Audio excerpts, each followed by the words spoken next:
Guys, good morning. Welcome back to my another ব্লগে তোমাদের অনেক অনেক স্বাগত আর অনেক ভালোবাসা জানি। আজকে ভিডিওটা আমি এখান থেকেই শুরু করছি। আই হোপ তোমাদের ভালো লাগবে। তো মনটা প্রচণ্ড খারাপ, তো এই কটা দিন যেন অনেক ঝড়ঝাপটা যাচ্ছে। তো আশা করছি তোমরা খুব ভালো আছো। আমি একদমই ভালো নেই, কারণ আমার শরীরটা খারাপ নয়, কিন্তু দীঘা থেকে ঘুরে আসার পরপরই দেখতে পাচ্ছি এটা এক সপ্তাহ পরের ভিডিও। কারণ কেন জানো এক সপ্তাহ পরের ভিডিও? এক সপ্তাহ, হ্যাঁ, ফোনটা তো এমনিতেই খারাপ ছিল, তো একটা খারাপ। তো তারপরে কি বলো তো, দীঘা থেকে ঘুরে আসলাম, তার একদিন পরেই দেখতে পাচ্ছি মায়ের এতটা বাড়াবাড়ি হয়ে গিয়েছিল। মাও তোমরা জানো বৃন্দাবনে গিয়েছিল, ওখান থেকে আসার পরে এতটা বাড়াবাড়ি হয়ে গিয়েছিল, মাকে হসপিটালে ভর্তি করতে হয়েছিল। তো সেখানে আবার মায়ের কাছে যাওয়া আসা, খাবার নিয়ে যাওয়া, হেনা তেনা। তো যাই হোক, তো বেশ 2-3 দিন কেটে গেল এইভাবেই। তো তারপরে আবার মাকে এনে বাড়িতে 2 দিন রেখে দিয়েছিলাম। তো ভাবলাম চলো একটু সুস্থ করে নিয়েই তবে বাড়িতে দিয়ে আসবো। তো সেই ভেবে চিন্তে 2 দিন রেখে দিয়েছিলাম। মা তো কিছুতেই থাকতে চাইছিল না, আরও বললাম বেশ কদিন থাকো, তো থাকলো না। কাটলো দীঘার পর 5টা দিন। তো দীঘা থেকে ঘুরে আসার পর 5টা দিন, তারপরে তো মা বাড়িতে গেল। তারপরে দিনই বললো মাসির হঠাৎ খুবই শরীর খারাপ, রাতে খুব বাড়াবাড়ি। তো একই সমস্যা, ডায়রিয়া, ফুড পয়জন হয়ে গিয়েছিল কোনোভাবে। তো আবার মাসিকে নিয়ে আসলো রাত 12টার সময়, তো হসপিটালে ভর্তি করতে হলো। তো সেই নিয়ে আবার সারা রাতটা মানে খুবই মানে মানে কি বলবো আর, মানে টেনশানে এই ওষুধ পাওয়া যায়নি সেই নিয়ে ফোন করে করে, তো এই দোকান ওই দোকান সেই দোকান একটু চেনাশোনা ছিল, তো তো তার ফলেই আর কি তো পাওয়া গেল আসলে ওষুধটা। তো তারপরে মাসিকে ভর্তি করা হলো, সেই নিয়ে রাত জেগে মানে সকালবেলা সকাল সকাল ঘুম থেকে উঠে ও আবার চলে গিয়েছে মাসির কাছে মাসিকে দেখতে। আর মাসির কিছু প্রয়োজনীয় জিনিস আমি পাঠিয়ে দিলাম। আর এদিকে দেখতে পাচ্ছ আমার নিচের গ্যাসটাও সেই সময় পুরো শেষ হয়ে গিয়েছে। তো এদিকে উপরে এসেই একটা ওভেনের মধ্যে রান্না করতে হচ্ছে। কি বলবো বন্ধুরা, সকাল থেকে একদম ফোন ধরার সময় পাইনি, এতটা ব্যস্ততার মধ্যে সব কিছু কাজ সামলাতে হচ্ছে। তো কি বলবো, তাই জন্য ভাবলাম চলো আজকের এইভাবেই ভিডিওটা শুরু করি। তো চলো, কথা বলার এক ফোঁটাও টাইম নেই। ওদিকে বাবুর স্কুল ছুটি হয়ে গেছে, বাবুকে স্কুলে পাঠিয়েছি যেহেতু। তো আজকে দেখতে পাচ্ছ আবার মানে কাজের সময় কাজ সব সময় বেড়ে যায় না, সেই কথা হয়েছে। তো তোমাদেরকে দেখিয়ে দিই সকাল থেকে। তো সকালবেলা আমার বাসি কাজ সব কিছুই কমপ্লিট হয়ে গেছে, সব কিছুই আমি তাড়াহুড়ো করে করেছি, তো ওই জন্য কিছু শেয়ার করতে পারিনি। তো এখানে দেখো বিছানাটা গুছিয়েছি, আর এই ঘর যেরকম পরিষ্কার করে নিয়েছি, আর হালকা করে মুছেছি, কারণ রান্না এখানে উপরে হবে, তো রান্নার পরে আমাকে মুছতে হবে।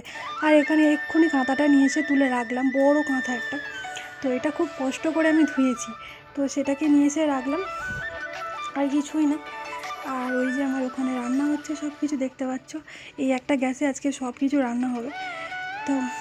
তো দেখতে থাকো, আমি রান্নাটা করি। তো এখানে রেখেছি বাঁধাকপি, আর টমেটোটা বের করে নিলাম, গাজর,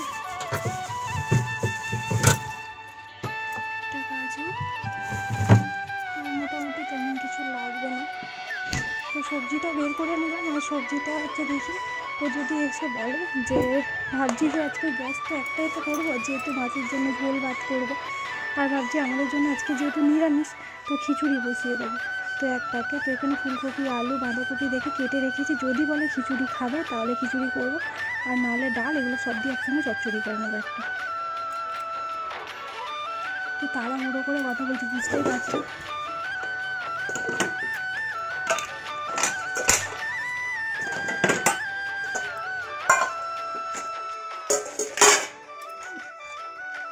প্রচুর জামা কাপড় ছিল, জামা কাপড় আছে, যেটাতে জামা কাপড়, আর এখানে সব বাসনপত্রগুলো মেজে রাখলাম। এখানে ভাবছি কিছু একটা পেতে দেবো, এগুলো কিন্তু পরিষ্কার, কিন্তু কিছু পারতে হবে, সব বাসন দেখো এগুলো জল পড়ে আছে, সব মেজে রাখলাম প্রয়োজনে। তো এদিকে এতটা পরিমাণে অসুবিধা হচ্ছে কি বলবো, একটা গ্যাসের মধ্যে ওদিকে ভাতটা ফুটিয়ে বন্ধ করে রাখলাম। তো তারপরে ভাবছি যে ভাতটা একটু মানে ভাপে হোক, আর তার মধ্যে কিছু কাজ ছেড়ে ফেলি, অন্য কিছু রান্না করে ফেলি। তো এদিকে আলু ভাজা কলা ভাজা করবো, যেহেতু আলু ভাজা কলা ভাজাটা বসিয়ে দিই, তো তারপর দেখি ভাতটা কতটা হয়, তারপর গ্যাসে মানে জ্বালিয়ে বন্ধ করে দেবো। এইভাবে মানে তাড়াহুড়োর মধ্যে সমস্ত কাজ চলছে।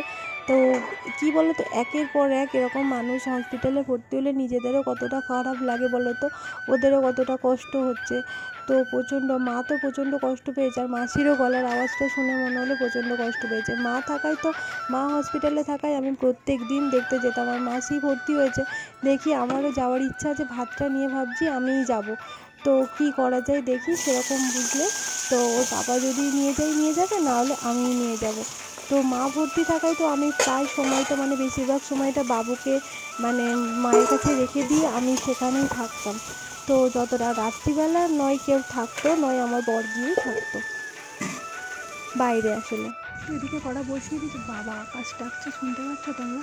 আকাশটা পুরো মেঘ করে এসছে, আকাশটা পুরো ডাক, চারিদিকে শাঁখের আওয়াজ আসছে। এখনও যে আছে যে আকাশ ডাকলে শাঁখ বাজাতে হয়, ঠিক আছে?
পাচ্ছ যে আমি ওদিকে রান্না বসিয়ে দিয়ে চলে এসেছি ঘরে।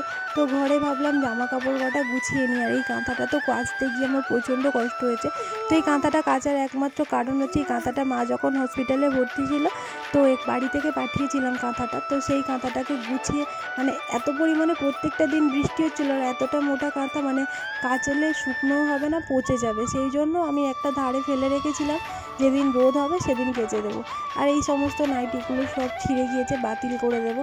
আর কিছু বাবুর জামা রয়েছে, আর দেখলে তো কত কি কাচাকুচি করেছি।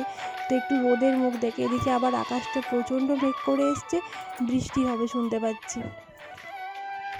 এখানে আমি ঝোল বসিয়ে দিয়েছি, একদম পাতলা করে ঝোল করবো, যেহেতু একটু সাঁতলাবো। তো কিছুই দিইনি এখনও, একটু সামান্য নুন, সামান্য হলুদ দিয়ে তো সিদ্ধ করতে দিয়েছি।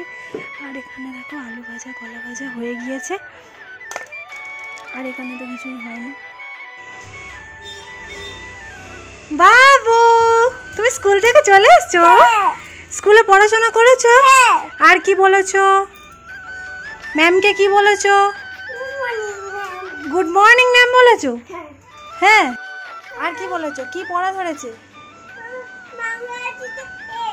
বাংলা এ? বাংলা কোথায় এ হয়? ইংরাজিতে এ হয় তো। আর কি বলেছে? বাংলা এ হয়? ও, ভুলভাল বলতে নেই, বাংলা হচ্ছে অকার আকার। বাবা মাথা ঠুকলো। চলো আমি রান্না করছি, চলো এসো। এই তো আমি রান্না করেছি, তোমাকে দেবো দেবো দেবো। এদিকে আমার সমস্ত রান্না বান্না কমপ্লিট হয়ে গিয়েছে। এদিকে মাসির ভাত তরকারি সমস্ত ব্যাগে দিয়ে দিচ্ছে। তো ওই রাস্তায় যাচ্ছিলো, ও বললো আমাকে দাও, তোমাকে আর যেতে হবে না, তো আমি ভাতটা নিয়ে যাচ্ছি আর কি। তো ওই জন্য ওকে দিয়ে পাঠিয়ে দিলাম। আর যেহেতু বাবুর এখনও খাওয়ানো, স্নান করানো কিছুই হয়নি, তো তাড়াহুড়ো করে এদিকে দেখো ওরও আবার কাজের তাড়া আছে। এদিকে তো বন্ধুরা এইমাত্র সমস্ত কাজ গুছিয়ে স্নান টান করে উপরে আসলাম, এবার বাবুকে খাওয়াবো।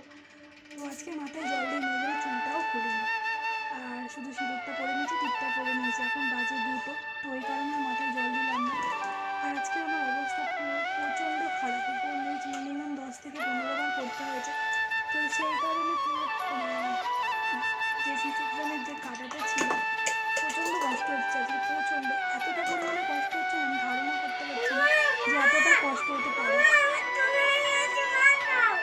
আচ্ছা দিচ্ছি বাবু ভাত খাবে, তো ভাত খাওয়াই। এতটা কষ্ট হচ্ছে না, তোমাদেরকে কী বলবো, প্রচুর পরিমাণে কষ্ট হচ্ছে। তো আজকে উপর নিচ করতে করতে, তো আজকে টিফিনও খাওয়া হয়নি। এখন মনে পড়লো আমি টিফিনও খাইনি আজকে। তো এতটা তাড়াহুড়োর মধ্যে ছিল। চলো এবার মাসিকে ফোন করবো যে খেয়েছে কিনা, ঠিকঠাক ছিল কিনা। তো ফোনটা করে নিয়ে তারপর বাবুকে খাওয়াই, তোমাদের সাথে কথা বলছি। তো বন্ধুরা সবার খাওয়ানোর পরে বাবুকে ও দিদাকে ঠাম্মিকে মানে সবাইকে খাবার দেওয়ার পরে আমি এখন খেতে বসেছি। তো উপরে এখন আর কোনো থালা বাসন নেই, এই বাটিটাই ছিল, এই বাটিটাতেই নিয়ে নিয়েছি। তো অল্প একটু খিচুড়ি আর আলু ভাজা নিয়েছি।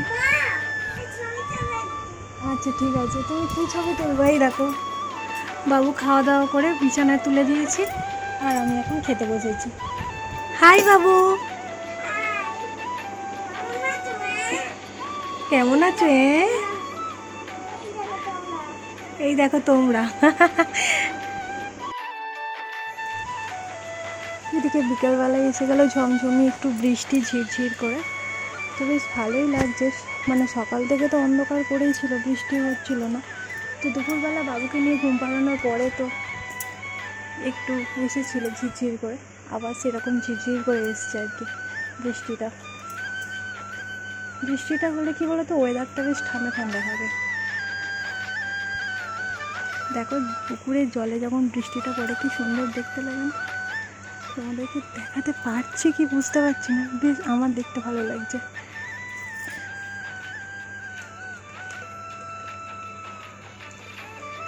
তো চলো, বাবু ওদিকে ঘুম থেকে উঠলো, বাবুকে বারবন বিস্কুটটা দিয়েছি। বাবু, ও তুমি কি খাচ্ছ? কি খাচ্ছ সোনাই? বাবু না এখন খুব ভিডিওর সামনে আসতে চাই জানো তো, আগে তো মাঝে মাঝে ও আসতো, এখন শুধু বলে মা আমার সামনে একটু ভিডিও করো না, মা আমার সামনে একটু ভিডিও করো না। আর ও কি সুন্দর বলতে শিখেছে শুনবে, ও একা একা নিজে থেকে। বাবু কি বলে রে বাবা? হ্যালো হ্যালো, কি জল খেয়ে ভিজিয়ে ফেলেছো? বাবু না ঘুম থেকে উঠে বিস্কুটটা দিয়েছিলাম, তারপরে মনটা খারাপ করে বসেছিল কেন জানো? তো ওকে প্রথম ঘুম থেকে তুলেই একটু আদর করতে হয়, তো আদরটা করা হয়নি বলে ওর মুখটা একটু হাঁড়ি হাঁড়ি মতো হয়েছিল। তারপর ওকে ফোনটা একটু নিয়ে একটু মানে ওকে ক্যামেরায় দেখি দেখ বাবু তোকে আদর করছি, এই করছি, হ্যানা ত্যানা করতে করতে দেখো ও কত মুখটা হাসি। তো গান করছিলাম, ওকে নিয়ে একটু আদর করছিলাম, এইভাবেই ওকে ঘুম থেকে তুললে তারপর এরকম করতে হয়। তো তারপরে মুখটা একটু মানে ঠিকঠাক হাসি হাসি মনে হয়। তো তারপর পর একটু পড়তে বসিয়েছি। হ্যাঁ সি, আচ্ছা না, এবার তারপর কি লিখবে? এ বি সি ডি, মুখে বলো, মুখে বলতে বলে লিখতে হয় ডি। তারপর ই, ই লেখো, লেখো সোজা করে দাঁড়ি টানো, সোজা করে দাঁড়ি টানো। হ্যাঁ ভালো হয়েছে, ভালো হয়েছে, ভালো হয়েছে, টানো ছোট্ট করে একটা টানবে এবারে, ওটা একটু টানো, এত বড় টানে না বাবা, নাও নাও নাও, ছোটো করে টানো, ছোটো করে মধ্যিখানেরটা একদম।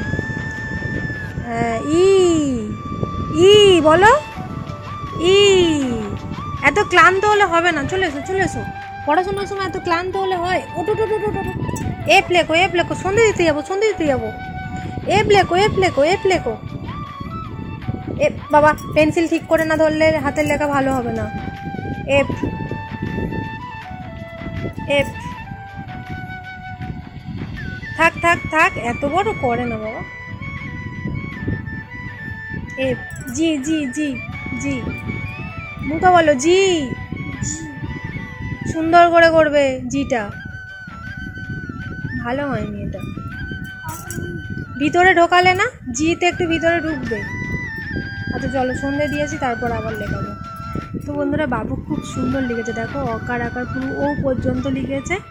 তো হাতের লেখা একটু বাজে হয়েছে, তো ঠিক আছে, মোটামুটি অনেকটা সুন্দর হয়েছে। যেমন ওই যে দীর্ঘের এটা আর দীর্ঘ ওটা, বেশ এইগুলো সুন্দর করেছে, ও কারটা সুন্দর করেছে, এই ছয়টা সুন্দর করেছে। তো মোটামুটি একটু সুন্দর হয়েছে। আটটা দুবার লিখেছি, আটটা গন্ডগোল করছিল বলে। আর দেখো কি সুন্দর আমার সোনাই, হ্যাঁ আমার সোনা, আমার সোনা ছেলে। চলো সন্ধে দিতে যাব। তো বন্ধুরা এখানে বাবুকে পড়ানো কমপ্লিট, সন্ধে দিয়ে এসে তো এই যে ইংরাজি লেখাটা কমপ্লিট করালাম। তো ও একটু একটু পারে, আবার একটু একটু শিখিয়ে দিতে হয়। যেমন বললাম এখান থেকে একটু দাঁড়ি টানো, এইরকম করো, এম এরকম হয়, তবে আমি হাত ধরিনি কিছুই, তো এরকম শিখিয়ে দিয়েছি। আর এই যে লাইনের লেখাগুলো দেখছো মাঝে মাঝে, এই যে পেনের লেখাগুলো, এই যে একটু একটু করে শেখাচ্ছিলাম যে এরকম করো, এইগুলো নড়িয়ে দিয়েছে এইরকম। তো চলো এবার রাতের খাবারের কিছু ব্যবস্থা করা যাক।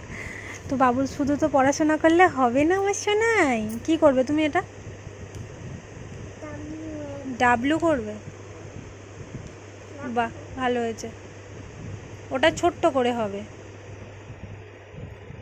ওটা ছোট করে এক্স ওয়াই। ওটা কি হচ্ছে? ওয়াই হলো, ওয়াই এখানে জুড়ে যাবে। চলো চলো আমি খাবার করব। তো বন্ধুরা রাতের খাবার দাবার করে নিয়ে চলে এসেছি। আর চলো দেখিয়ে দিই। তখন আর কিছু শেয়ার করতে পারিনি, কারণ হচ্ছে বাবু জানো তো গন্ডগোল করে, তো ওইখানে ওখানে ছুটি করছিল, তো ওকে সামনে খাবার করছিলাম। তারপরে মা আসলো, মায়ের কাছে দিয়ে করলাম। তো চলো তেমন কিছু রান্না করিনি, চলো দেখো। তো এই হলো আমাদের রাতের খাবার। এখানে আছে চিচিঙে আলু ভাজা, তো সবজি ছিল, ভাবলাম চলো অন্য কিছু করবো না, সবজিটাই করি। তো আর এখানে করেছি পরোটা, আর এখান থেকে আমি ছিঁড়ে খেয়েছি। মানে এতটা পরিমাণে খিদে পাচ্ছিল কি বলবো, সেই যে মানে খিচুড়ি খেয়েছিলাম আর প্রচুর খিদে পাচ্ছিলো, মাথা ঘুরছিল। তো সেই কারণে আমি উপর থেকে পরোটার একটা সাইড তুলে খেয়ে নিয়েছি, খুব খিদে পাচ্ছিলো। এখানে বাবুর জন্য একটু দুধ সুজি করে নিয়েছি, তাতে দিয়ে দিয়েছি একটু গুড়। এই যে দেখতে পাচ্ছ আখের গুড়টা দিলে বলে পেটটা ঠান্ডা হয়। আর একটু চিনি টিনি আমি দিই না, চিনি একদমই দিই না বাবুকে খাবারে।